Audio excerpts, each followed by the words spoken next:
বেশ কয়েকদিন ধরে নিরামিষ চলছে, মানে ওই যে শনিবার, মঙ্গলবার, বৃহস্পতিবার, আবার শুক্রবারে সরস্বতী পুজো গেল, তার পরের দিন শনিবারও কিন্তু নিরামিষ খাওয়া হয়েছে।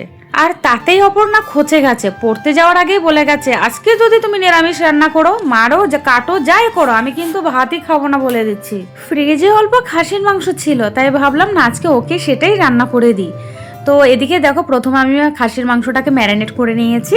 এদিকে দুটো আলু ভেজে নিয়েছি। তেলের মধ্যে আমি দিয়ে দিলাম গোটা গরম মশলা, পেঁয়াজটাকে একটু চিনি দিয়ে ভালো মতো কষিয়ে নেবো। এদিকে একটা মশলা রেডি করে নেব, টমেটোর পেস্ট, নুন, হলুদ গুঁড়ো, জিরের গুঁড়ো, লঙ্কার গুঁড়ো, আদা রসুনের পেস্ট, কাঁচা লঙ্কা সমস্ত কিছু দিয়ে ভালো করে কষিয়ে ম্যারিনেট করা খাসির মাংসটা দিয়ে এবার কষিয়ে ভালো করে রান্না করে নেব।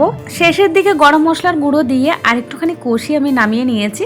সাথে কিন্তু পোলাও করেছি, পোলাও রেসিপিটা আমি পরের দিন দেব। ভিডিওটা এমনিতে বড় হয়ে যাচ্ছে, তাই পোলাও রেসিপিটা কালকে তোমাদের সাথে শেয়ার করব। আর এই খাসির মাংসের সাথে পোলাও খেতে কিন্তু দুর্দান্ত লাগে।